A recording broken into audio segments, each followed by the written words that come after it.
اولا بنیاد راویراں کنت. اگر تم چاہتے ہو کہ اس عمارت کو صحیح طور پہ تعمیر کرنا تو اس کو بنیاد سے گرا دو. اب یہ گر گئی ہے کسی جگہ پہ. ابھی جو 87ویں امینڈمنٹ جس پہ ہم نے گفتگو بھی شاید اس دن کی ہے, یہ جو آنے والی ہے جس کے لیے 50 سال سے ایکسرسائز ہو رہی ہے, اس 27ویں امینڈمنٹ کے بعد اس کے ملبے جو ہے نا اس کو بھی صاف کر دیا جائے مکمل طور پہ. سول سروس کے اندر جس کو لانا ہے آپ لا سکیں گے, باقی ججوں کو جج اٹھا کے پھینکنا ہے پھینک سکیں گے, جو چاہیں گے آپ اس کے بعد کر سکیں گے. NFC ایوارڈ کمائے کوئی کھائے کوئی, کھائے کوئی کمائے کوئی, یہ والی صورتحال بھی ہو جائے گی. جہاں صوبے بنانا چاہیں بنا لیں گے, جو آپ کے عالی دماغ میں بات آئے گی آپ کریں گے. اس 27ویں ترمیم کے بعد میں سمجھتا ہوں کہ پاکستان کے عوام 25 کروڑ عوام جو ہیں جس مایوسی کے عالم میں آئیں گے, وہ مایوسی کا عالم ایک بہت بڑے انقلاب کی طرف لے کے آ سکتا ہے. سر یہ جو 27th امینڈمنٹ کی ہم بات کر رہے ہیں, اس میں ایک اور چیز بھی سامنے آ رہی ہے, وہ یہ ہے کہ پہلے کانسٹیٹیوشنل بینچ ہے, اب وہ کانسٹیٹیوشنل کورٹ بنائے ہیں. وہی سپریم کورٹ آپ کی الگ سے کام کرے گی اور کانسٹیٹیوشنل کورٹ الگ سے کام کرے گی. دیکھیں بہت تیز لوگ ہیں. دیکھیں اسلام آباد میں کانسٹیٹیوشن بینچ بن سکتا تھا, لیکن عمران خان کا تو کوئی مقدمہ کانسٹیٹیوشن نہیں ہے, وہ تو روٹین کے مقدمے ہیں. تو انہوں نے کہا نہیں جج اپنا چیف جسٹس اپنا لگا لو. یعنی جہاں آپ نے وہاں گند کرنا ہے کہ نہیں اس کے مقدمے ڈیلے کرو یہ کرو, وہاں تو کانسٹیٹیوشن بینچ کی بھی ضرورت نہیں ہے. عام آدمی جب آپ پکڑیں گے 9 مئی تو کانسٹیٹیوشن میں نہیں جائے گا نا, ٹھیک ہے, اس طرح تو 26 نومبر تو کانسٹیٹیوشن میں نہیں جائے گا نا. یہ تو آپ کو صرف کانسٹیٹیوشن بینچ کی ضرورت نہیں ہے, آپ کو پوری جوڈیشری جو ہاتھ باندھے ہوئے کھڑے ہونے چاہیے آپ کے سامنے. ٹھیک ہے, اور وہ ہے. ٹھیک ہے. اچھا جی سر, یہ جو اب ہمارا پارلیمنٹ, اللہ کا قہر کب نازل ہوگا مجھے نہیں پتا اس بات کا, ہمارے اوپر ہوتا ہے یا ان پر ہوتا ہے. سر ایک شخص قرآن مجید پہ حلف دے رہا ہے, ویڈیو وائرل ہوئی ہے, سب نے دیکھا, اور اس کے بعد وہ شخص پرائم منسٹر کے ساتھ مل رہا ہے اور اس نے نون لیگ جوائن. نہیں دیکھیں پہلی بات ہے کہ ذمہ داری تو اس کی تھی, اگر اس نے حلف لیا ہے لیکن سر تو کھڑا نہیں, پریشر ہے نا. دیکھیں ٹھیک ہے, پریشر ہے. دیکھیں یہ پریشر کہاں سے شروع ہوا, یہ چھانگا مانگا سے شروع ہوا ہے. اچھا جی ٹھیک ہے. یہ وفاداریاں بدلنا, چھانگا مانگا کس نے کیا تھا؟ نواز شریف نے. کس کے خلاف کیا تھا؟ بے نظیر کے خلاف کیا تھا. اس کے باوجود بھی اس کو جب پتہ چلا لوگوں کو کہ نواز شریف اب ذرا سا تیز ہو رہا ہے, تو انہوں نے 3 بندے, مختوم احمد عالم اور ایک 2 اور تھے, ان کو اٹھا کر تم ادھر چلے جانا. اس کو پتہ چل گیا میرے ساتھ کھیل ہو گئے. وہ چاہتے تھے کہ یہ اتنا تیز اتنا اسٹرانگ نہ. وہ کہتے کہ ہم نے بے نظیر کو نکالنا ہے, تو ہم نکالیں, تم کون ہوتے نکالنے والے؟ تمہیں بے نظیر کہتے تم کون ہوتی, ہم نکالیں. یہ ہم نکالنے والی صورتحال ہے, یہ بڑی خوفناک ہے. اور میں ایک بات سمجھتا ہوں جو میں اس پورے سینیریو کے اندر, کہ جتنے بھی لوگ کھل کے سامنے آ رہے ہیں گزشتہ 1.5-2 سال سے, آپ مجھے بتائیے, آپ ایک کیمرہ اٹھائیں اور آپ ایک مائک اٹھائیں اور آپ ان سے پوچھیں کہ شہباز شریف کوئی خود کام کر رہا ہے, وہ کہے گا نہیں. مریم نواز کوئی خود کام کر رہی ہے کہ نہیں. باقی لوگ جہاں خود کام کر رہے ہیں, خواجہ آصف کام کرے گا نہیں. لوگوں کو اس لیول کا شعور آ چکا ہوا ہے کہ گزشتہ 70 سال سے جو سیاستدان ریت کی بوریاں ہوتے تھے نا, وہ ختم ہو چکا. یہ بڑا خطرناک ٹائم ہوتا ہے, اس میں آپ کو بہت سنبھل کے چلنا ہوتا ہے, لیکن شاید کوئی سنبھل کے چلنا نہیں چاہتا. صحیح ہے سر. اسی صورتحال میں کہا جاتا ہے کہ بھارت کسی وقت دوبارہ سے حملہ کر سکتا ہے, کیونکہ مودی نے کہا کہ آپریشن سندور ختم نہیں ہوا, ابھی جاری ہے. تو بجائے اس کے کہ وہ حملہ کرے, اس سے پہلے یہاں پہ ایک قومی اتحاد نہیں ہو جانا چاہیے؟ اور کیا بھارت ویسے حملہ کر سکتا ہے, یا اس سے پہلے قومی اتحاد ہو جائے, یہ قومی اتحاد ہونے سے پہلے حملہ ہی ہو جائے؟ دیکھیں یہ بہت سیریس چیز ہے, اور مجھے نہیں لگتا کہ زیادہ دیر لگے گی اب اس حملے کے اندر. اچھا, اس کی ایک وجہ آپ کی کیا وہ میرا اندازہ ہے کہ کیلکولیشن, میرا خیال ہے کہ اس مہینے کے آخر میں شاید انڈیا ان کی پریپریشن بہت مکمل ہے. اس کی 2 وجوہات ہیں. دیکھیں 2 بلاک میں دنیا اب تقسیم ہو جائے گی ڈفرینٹ. ٹھیک ہے. ایک وہ بلاک ہے جس میں انڈیا اور اسرائیل ہے, اور یہ بلاک سب سے امپورٹنٹ ہے کیونکہ یہ بلاک جو ہے وہ احادیث رسول صلی اللہ علیہ وسلم کے مطابق بنتا ہے. ٹھیک ہے. اور قرآن کی تعلیمات کے حساب سے بھی جو ایونٹس ہو رہے ہیں ان سے لگ بھی یہی رہا.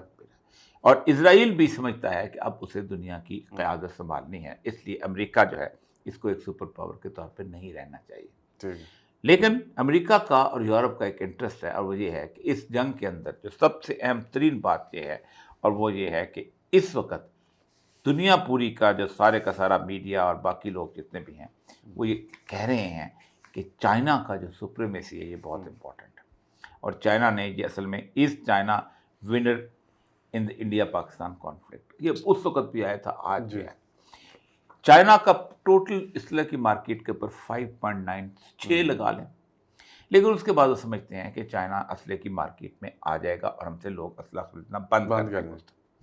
دوسرا وہ کہتے ہیں کہ سیٹلائٹ امیجز جو بیڈو جو ہے اس کے اندر اس کی ہیجمنی اوپر آ گئی، ایک تو یہ کیسے ختم کیا جا سکتا، اگرچہ کہ یہ بھی بڑی عجیب سی بات ہے کہ اسلحہ جو ہے وہ چائنا سے، جس کو امریکہ جا کر ڈرائے گا وہ اس سے خریدیں گے، چائنا میں ڈرانے والی ایبلٹی تو ہے نہیں، نہ وہ پہلے کبھی ڈرایا نہ آگے کبھی ڈرائے گا۔ لیکن انڈیا اور اسرائیل کے لیے سب سے بڑا مسئلہ یہ ہے کہ اسرائیل نے ایران کے اوپر حملہ کیا اور اسرائیل جو ہے وہ دوبارہ حملہ کرنا چاہتا ہے۔ انڈیا جو ہے وہ چاہتا ہے یہ ہے کہ اس کی جو پوری ساکھ ہے مودی کی وہ دوبارہ کیسے بلٹ اپ ہو۔ ٹھیک ہے، اسی لیے آپ نے دیکھا ہوگا، یہ میں نے آپ نکال کے لے آیا ہوں کہ پہلے دن تو ہم نے حملہ کیا، وی ور سکسیسفل، لیکن اس کے بعد ہوا یہ تھا کہ انڈیا نے پاکستان کے اوپر ڈرونز جو تھے ان کا اٹیک کیا۔ ٹھیک ہے، India sent 12 drones to 9 Pakistani sites.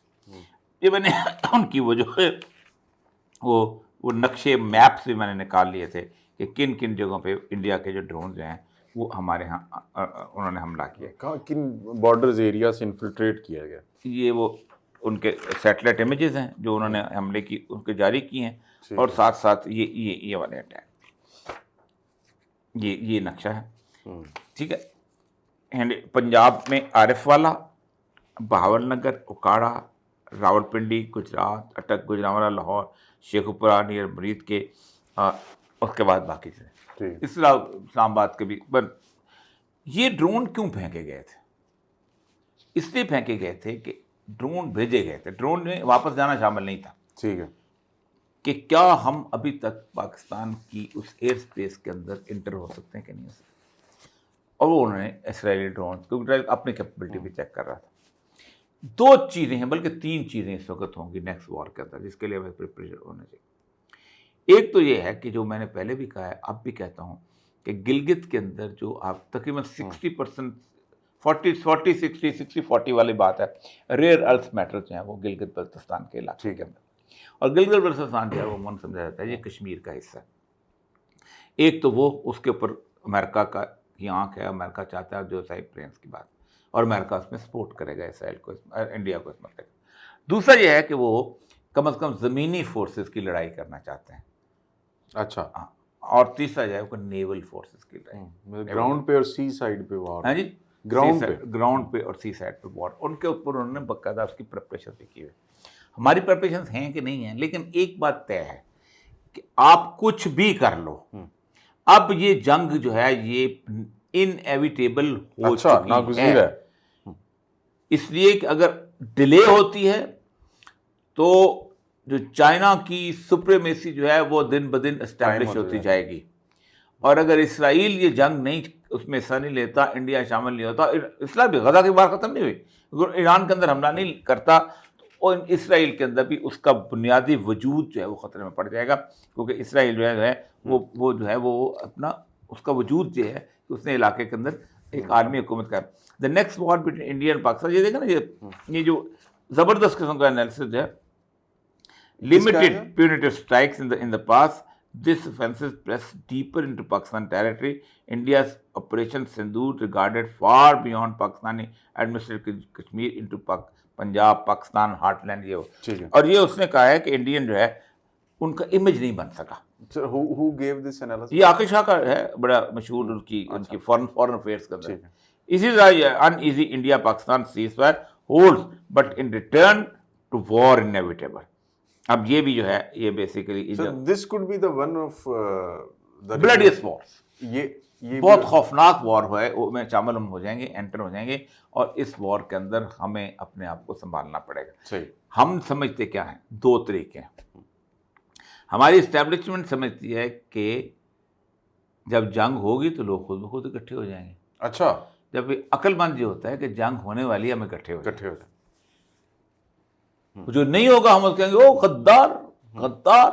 اس کو اندازہ نہیں ہے کہ جب جنگ ہو رہی ہوتی ہے تو اس سے پہلے آپ کو پریپیئر کرنا ہوتا ہے، پہلے اپنے سارے سیکشن اور کمیونٹیز کو ساتھ لے کے چلنا ہوتا ہے. اس وقت تو ہر بندہ اپنی جان بچانے کے لیے ہوگا, اور جان بچانے کے لیے آپ کے لیے اکٹھا نہیں ہوگا, وہ جان بچانے کے لیے اکٹھا ہوگا. اور جان بچانے کے لیے جتنا بھی اکٹھا ہوتا ہے وہ صرف اوپر کی آن سلاٹ ہوتی ہے, وہ بھی ان کے تعلقات بنے ہوتے ہیں. ریڑھی والے کو آپ مجھے بتائیے, آپ بنا تو لیں گے یوٹیوب میں یہ وہ, ریڑھی والے کو آج خدا نہ خواستہ پاکستان کی فورسز میں امرتسر میں داخل ہو جاتی ہیں, ٹھیک ہے, تو ریڑھی والے نریندر مودی کی بجائے آپ کی تصویر لگا لے گا. سر یہ اتنی بڑی وار انڈیا بھی افورڈ کر سکتا ہے؟ آپ کو لگتا ہے کہ یہ وہ کہے کہ جی اتنی اچھا بہتر اکانومی جا رہی ہے, ان کی چیزیں چل رہی ہیں, تو اچانک وہ کہ وار. ایک چیز جو نظر آتی ہے وہ یہ ہے کہ نومبر میں شاید الیکشن ہے بہار کا, نریندر مودی چاہتے ہیں کہ کوئی اکانومی کی حیثیت نہیں ہوتی, کوئی انسانوں کے مرنے کی کوئی حیثیت نہیں ہوتی سیاستدان یا سیاسی ارینا کے اندر, کوئی حیثیت نہیں. آپ کیا سمجھتے ہیں ہماری اکانومی اب اچھی چل رہی تھی تو ہم نے کس نے تباہ کیا؟ میں نے تباہ کیا, آپ نے تباہ کیا. جب 60s کے اندر, جب 70 میں جو بک تھی, جو میں آج بھی دیکھتا ہوں کہ اس کی زبردست قسم کی کتاب تھی, جو اپنا ELBM جو اس میں پڑھتے تھے انگلینڈ کے اندر, وہ جو اپنا ڈیولپمنٹ اکنامکس تھی, 100 صفحے کی تصویر کتاب تھی, کچھ 70 صفحے پاکستان کے اوپر. انڈسٹریل ریولوشن, ایگریکلچر, کس نے تباہ کیا؟ مشرقی پاکستان اچھا خاصا چل رہا تھا ہمارے ساتھ, کس نے تباہ کیا؟ بلکہ تو کچھ لوگ جو ہیں ان کی پاور کا معاملہ یہی ہے کہ وہ چاہتے ہیں. اب اس پاکستان تو کل بھی ہم نے پروگرام میں کہا, ایوب خان نے جسم منیر کو بھیجا, یار بات کرو یار, لیدا ہو جائے ایسے اسی کو آپ تو ہمارے اندر اب بھی ہمارے اندر اس کی ایک وجہ, جو میں آج بھی کہتا ہوں کل بھی کہتا ہوں, پاکستان اور انڈیا کے اندر ایک بنیادی فرق ہے. وہ کیا؟ پاکستان کی 90% کی عادت کیا مال و متاع پاکستان سے باہر ہے, اور انڈیا کا, انڈیا میں نہرو سے لے کے مودی تک ایک مرلہ بھی کسی کا انڈیا میں. صحیح ہے. یہ فرق ایسا ہے, اس فرق کو اگر آپ نے ختم نہ کیا تو کوئی کسی کی جائیداد کے لیے یہاں نہیں لڑے گا, کوئی کسی کی ذاتی تحفظ کے لیے نہیں لڑے گا. سمپل سی بات ہے, ہر بندہ اپنی جائیداد بچائے گا. اگر آپ کے سارے ایون فیلڈ میں اور سارے مال میں پڑے ہوئے ہیں اور آپ قربانی دوسروں سے مانگتے ہیں, تو کون دے گا قربانی آپ سے؟ سر بہت شکریہ آپ کے وقت کا. آپ یہاں پہ ہاسپٹلس کے اور اداروں کے نام بدل دیں یا بدلنے کی کوشش کریں, لیکن آپ یہاں پہ علاج نہیں کروا سکتے. علاج کروانے کے لیے آپ کو امریکہ, یورپ اور برطانیہ جانا پڑتا ہے. تو اسی بات کو سوچتے ہوئے اجازت دیجیے, اگلی ایپیسوڈ میں پھر ملاقات ہوگی. اللہ حافظ.